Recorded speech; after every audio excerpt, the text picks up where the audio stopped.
Hello and welcome to Community Connection. I'm your host, Kristen Momsen.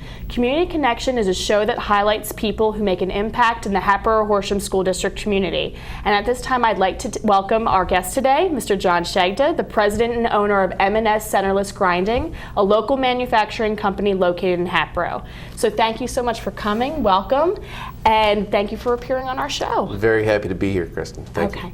Well, let's just start by saying we know that M&S is a manufacturing company. So can you just tell us a little bit about your company, what it produces, and how long you've been in business? Sure. We've been right in the same spot, in the same place in Hatboro since 1957. My father started the company back when it was just a country road. County line was just a country road. And we've grown on the same spot since then, so we're 58 years old. What we make is not something you would go out and buy or see in a store. We're not producing something that is a consumer product. What we do is we're a very, very specialized part of the manufacturing industry where we make only components, so a piece or a part of a device, for a medical device or aircraft or something like that. And some of the things that we've done it's actually kind of pretty cool. We have parts that are in the International Space Station. We have parts that we've made that are on Mars, on the Phoenix lander. That's incredible. Yeah, it's kind of cool, right? And our biggest project working right now is we're working on two components, actually, of a device that is for neurovascular surgery to go up. It goes from your leg all the way up into your brain to deal with brain aneurysms, so that if someone has an aneurysm, they don't have to kind of play Russian roulette on a daily basis. It can be fixed before it's a problem. That's amazing. So it's kind of cool stuff, yeah. Now, being a family business since the 1950s, do you think that your family would have ever imagined of what they would be manufacturing now? Honestly, that's a good question. I didn't imagine we'd be making what we're making now even 10 years ago.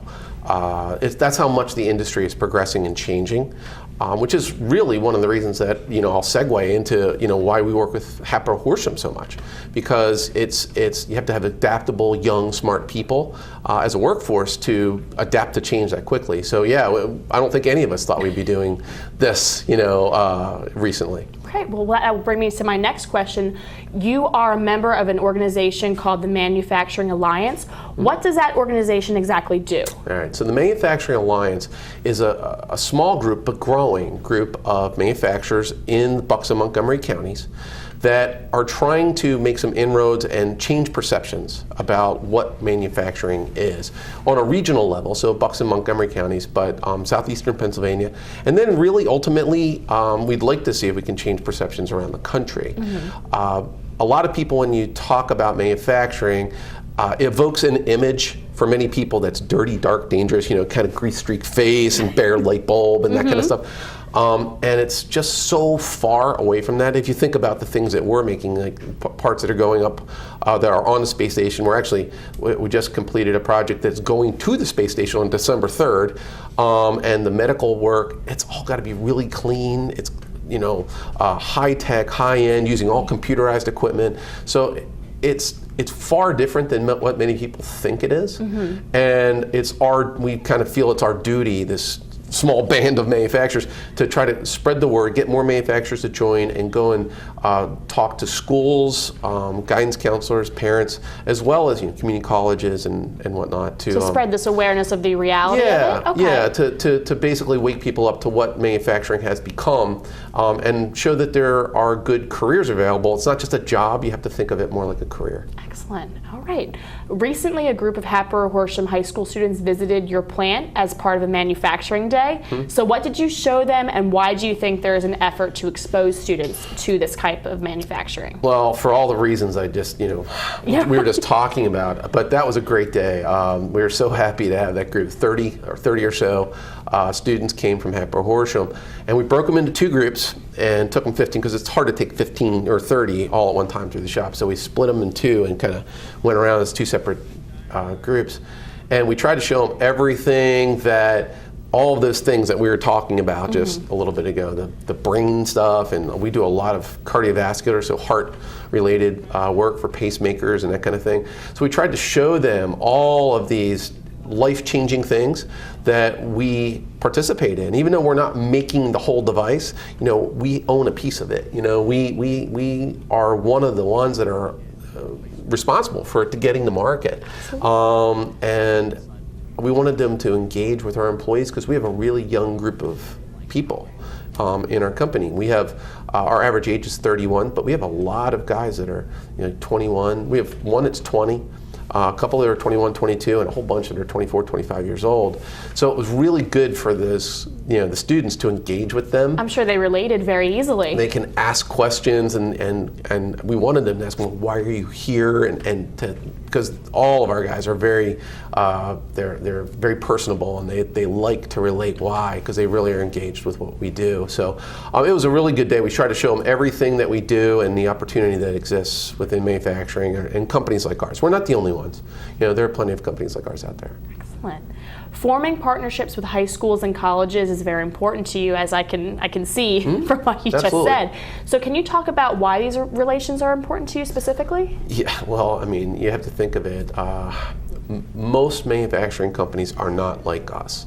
We've gone out and found good, young, smart, adaptable young people, the 24, 25-year-olds, even as low as 20 or 21-year-old.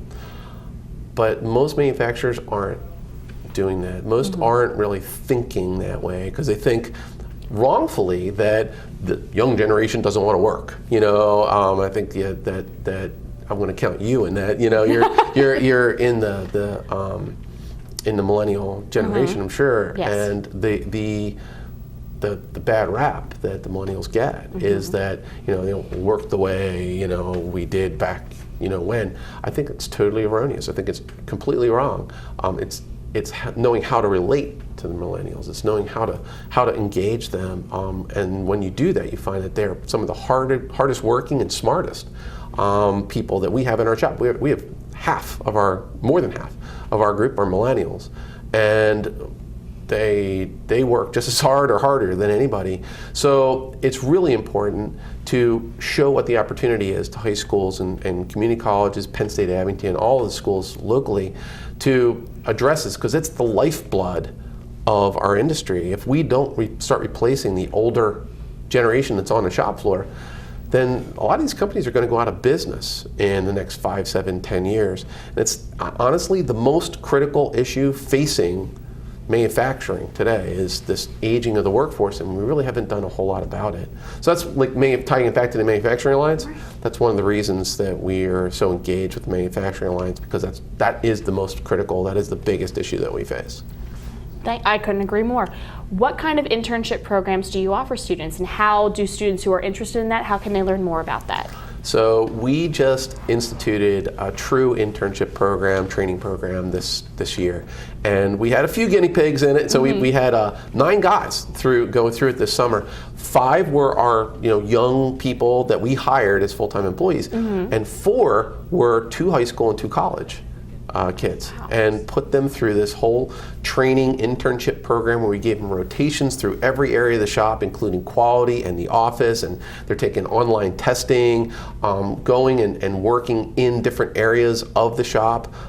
At first they're shadowing and watching what a skilled person would do, and then the next rotation they go through, because they may go through several times during the course of like a 10-week summer, and by the end, a lot of these young guys were getting a chance to actually run a machine. They were, they couldn't set up and program and all that, but they had an opportunity to do some manufacturing, and they were really into it. In fact, we had one Hatboro-Horsham High School student.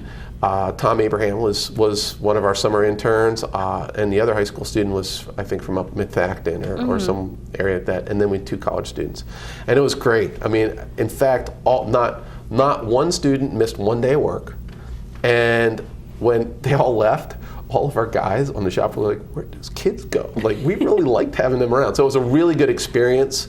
for both parties, for the company to understand how to teach and how to train, Right. and for the interns and the students to really get a good taste and experience. It's fun because we're a young group too, and we kind of make it fun. It's not kind of like, crack the whip type place. We kind of have some fun. We play music and that kind of thing while we work. So. And possibly some new recruits down the road. Yeah. I mean, maybe they'll go say something to one of their friends about it. I'm talking to another student here in Hatboro about possibly doing an internship program too. So yeah, we're open. We'll do any kind of intern, summer work, or even after school during the week. Excellent. Well, that will do it for this edition of Community Connection. I would like to thank again John for his contribution to the Hatboro-Horsham School District. For our HHTV crew, I'm Kristen Momsen, and see you next time.